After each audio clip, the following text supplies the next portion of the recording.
Hello viewers and welcome to Review Information. In this video I will show you how to customize your suggested posts on Instagram.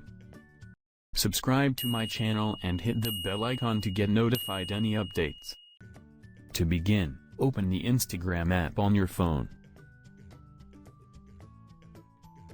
To customize your suggested posts, scroll through your feed until you find a suggested post.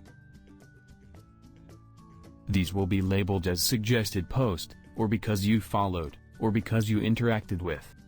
When you find one you are not interested in, tap the three dots in the top right corner. A menu will pop up. Select Not Interested.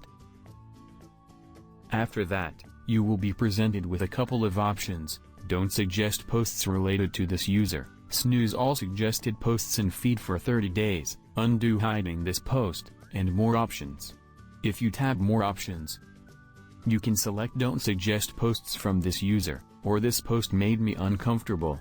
Based on posts you have hidden, and suggestions you have told Instagram not to show, your suggested posts will be better tailored to your liking. So in this way, you can customize your suggested posts on Instagram. Thank you for watching. Hope you guys enjoyed my video. Please subscribe my channel for more videos. Goodbye.